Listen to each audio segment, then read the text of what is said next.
1 से। तो पहला क्वेश्चन हमारा आया था how many Vedas are there, तो सबको पता ही है 4 वेद हैं। क्वेश्चन नंबर 2 है सबसे पुराना वेद ऋग्वेद। क्वेश्चन नंबर 3 था सामवेद किससे संबंधित है, संगीत से। क्वेश्चन नंबर 4 था हमारा वेदों की भाषा क्या है, तो संस्कृत है। क्वेश्चन नंबर 5 है वेद शब्द का अर्थ क्या है, तो ज्ञान।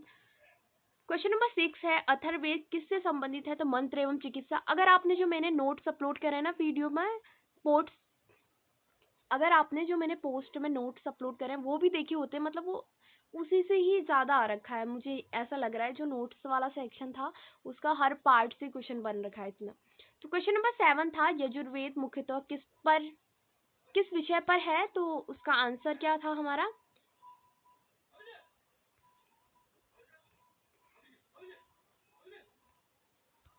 उसका आंसर है यज्ञ में। क्वेश्चन नंबर 8 है वेद किस लिपि में लिखे गए, तो किस में लिखे, ब्राही और देवनागरी लिपि। एक ये वाला थोड़ा अलग था और पहला वाला बस। क्वेश्चन नंबर 9 है वैदिक ज्ञान मूलतः किसके द्वारा आगे बढ़ाया गया, तो मौखिक परंपरा द्वारा अपनाया गया।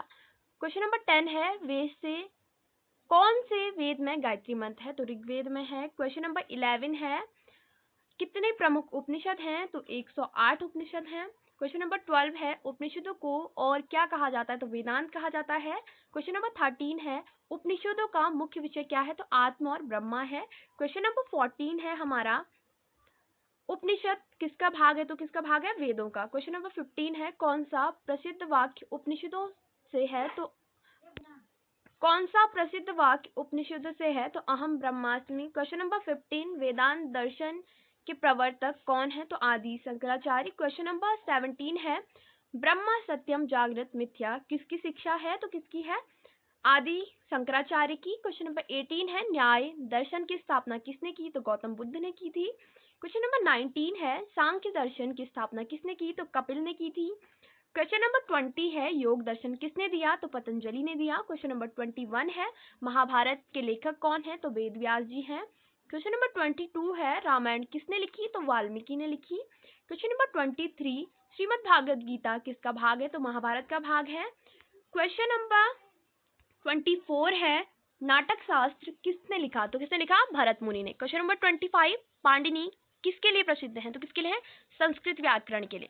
क्वेश्चन नंबर 26 है अर्थशास्त्र किसने लिखा, तो चाणक्य ने लिखा। क्वेश्चन नंबर 27 है हमारा वैदिक परंपरा में कितने पुराण हैं, तो टोटल 18 पुराण हैं। क्वेश्चन नंबर 28 है ऋग्वेद में कितने सूक्त हैं, तो लगभग 1028 सूक्त हैं।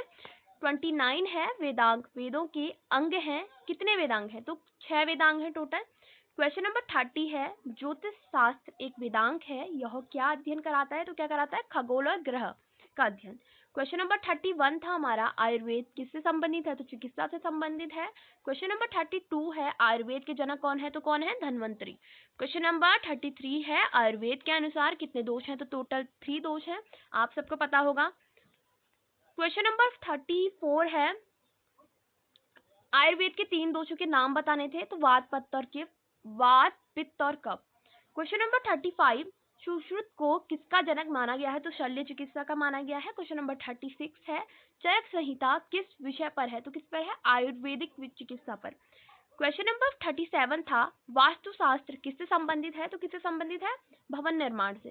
क्वेश्चन नंबर 38 है वैदिक गणित किसके लिए जाना, तो 38 है वैदिक गणित किसके लिए जाना जाता है, तो गति और सरलता के लिए जाना जाता है। क्वेश्चन नंबर 39 है गणित में शून्य की खोज किसने की, तो आर्यभट्ट ने करी। क्वेश्चन नंबर 40 है गणित किस वेदांग का भाग है, तो ज्योतिष वेदांग का भाग है। क्वेश्चन नंबर 41 है अष्टांग योग में कितने अंग हैं, तो टोटल 8 है। क्वेश्चन नंबर 42 है अष्टांग योग का पहला अंग क्या है, तो यम है। क्वेश्चन नंबर 43 प्राणायाम किससे संबंधित है, तो श्वास व्यायाम से संबंधित है। क्वेश्चन नंबर 44 है धर्म और अर्थ क्या है, तो क्या है, कर्तव्य और न्याय। क्वेश्चन नंबर 45 चार पुरुषार्थ कौन से हैं, धर्म अर्थ काम और मोक्ष है।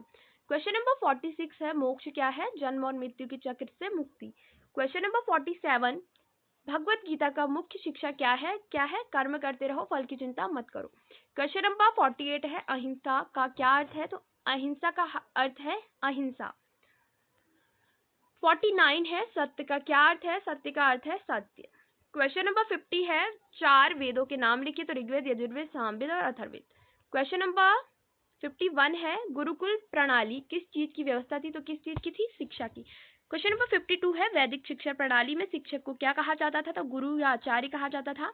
क्वेश्चन नंबर 53 है गुरुकुल में छात्र को क्या कहा जाता, तो क्या कहा जाता, शिष्य।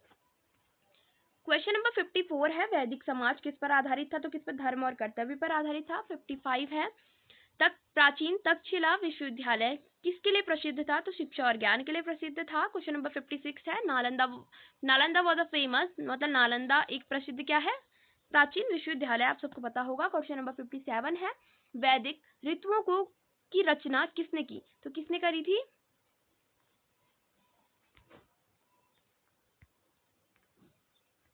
सॉरी अभी मैं इसके आगे वो डाल देती हूँ, मतलब 57 के बाद हम सीधे 71 को, इसके जितने क्वेश्चन बचे मैं अभी पीछे से लगा दूंगी बाकी के 57 से आगे, 71 से स्टार्ट करते हैं अभी। वैदिक कर्मकांड को सामूहिक रूप से क्या कहते हैं, तो क्या कहते हैं, कर्मकांड। क्वेश्चन नंबर 72 है ब्राह्मण ग्रंथ किसकी व्याख्या करते हैं, तो किसकी करते हैं, वैदिक अनुष्ठान की व्याख्या करते हैं। क्वेश्चन नंबर 73 है आरण्यक को वन ग्रंथ क्यों कहते हैं, क्योंकि इसका अध्ययन कहाँ होता है, वनों में। क्वेश्चन नंबर 74 था हमारा संहिताएं क्या है, तो क्या है, वैदिक मंत्रों का संग्रह है। क्वेश्चन नंबर 75 वैदिक प्रणाली में जीवन की चार अवस्थाएं कौन कौन सी है, ब्रह्मचर्य, गृहस्थ, वानप्रस्थ और संन्यास। क्वेश्चन नंबर 76 ब्रह्मचर्य आश्रम क्या है, विद्यार्थी की क्या है, अवस्था।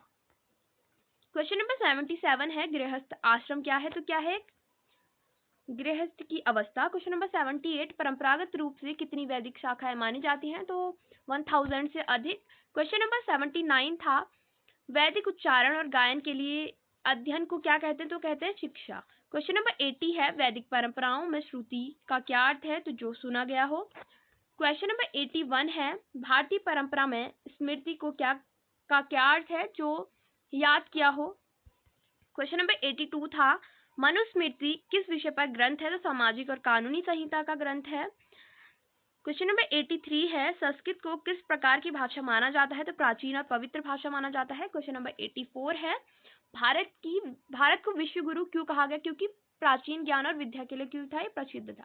क्वेश्चन नंबर 85 है वैदिक सभ्यता को किस नाम से जाना जाता है, तो आर्य सभ्यता के नाम से जाना जाता है। क्वेश्चन नंबर 86 है नमस्ते को क्या अर्थ है, मैं तुम्हें अंदर से दिव्य को नमन करता हूँ। क्वेश्चन नंबर 87 है वैदिक परंपरा में पूजा क्या है, तो पूजा क्या है, पूजा श्रद्धा है। क्वेश्चन नंबर 88 है वैदिक प्रार्थनाओं को क्या कहते हैं, तो क्या कहते हैं, मंत्र और सूक्त। क्वेश्चन नंबर 89 वैदिक परंपरा में तपस्या क्या है, तो तपस्या क्या है, तप और आध्यात्मिक अनुशासन। क्वेश्चन नंबर 90 वैदिक कर्म की अवधारणा का अर्थ है कर्म और उसके परिणाम। क्वेश्चन नंबर 91 है वैदिक संस्कृति में धरती माता को क्या गया है, पृथ्वी माता के रूप। क्वेश्चन नंबर 92 वैदिक सभ्यता ने संसार को क्या दिया, तो क्या दिया, ज्ञान, दर्शन और विज्ञान और अध्यात्म। क्वेश्चन नंबर 93 था भारतीय इतिहास में वैदिक काल लगभग कब का है, तो कितने का है, 1500 से लेकर 15000 ईस्वी पूर्व तक का। क्वेश्चन नंबर 94 है हमारा वेदों में भारत का प्राचीन नाम क्या, आर्यभट्ट। क्वेश्चन नंबर 95 वैदिक प्रार्थना ओम किसका प्रतीक है, तो सार्वभौमिक ध्वनि और परमात्मा का। क्वेश्चन नंबर 96 वैदिक परंपरा में ओम क्या है, ओम क्या एक पवित्र स्वाभाविक ध्वनि है। क्वेश्चन नंबर 97 भारतीय परंपरा में कितने पुराण हैं, तो टोटल 18 पुराण हैं। क्वेश्चन नंबर 98 था वसुदेव कुटुंबकम का अर्थ क्या है, सारा संसार एक परिवार है। क्वेश्चन नंबर 99 वैदिक अध्ययन हमें क्या करने में सहायता करता है, तो क्या करता है, अपने प्राचीन संस्कृति को समझने में सहायता करता है। क्वेश्चन नंबर 100 आज वेदों को का अध्ययन, तो ये हमारा लास्ट क्वेश्चन होने वाला है, तो आप कमेंट में बताना आपके कितने आंसर राइट हो रहे हैं। मेरे ख्याल से तो सबके 90 क्वेश्चन तो राइट होने ही चाहिए, क्योंकि इतना इजी पेपर आया था। तो आप बताना आपके कितने सही हो रहे हैं। ऑफ कोर्स पासिंग मार्क्स तो सबके आ ही रहे होंगे। और 100 क्वेश्चन है आज वेदों का अध्ययन क्यों महत्वपूर्ण है, तो सभी के लिए प्राचीन ज्ञान समझने हेतु। तो I hope you are found this video helpful, और अपने कमेंट में मार्क्स बता के जाना। और बीएससी वालों के लिए वीडियो बहुत इंपॉर्टेंट रहेगा। प्लीज़ आप अपने एग्जाम से पहले इसे एक बार जरूर देख के जाना। And best of luck for your आने वाले एग्जाम के लिए। तब तक के लिए बाय बाय, पढ़ते रहे, सीखते रहे। Thank you for watching.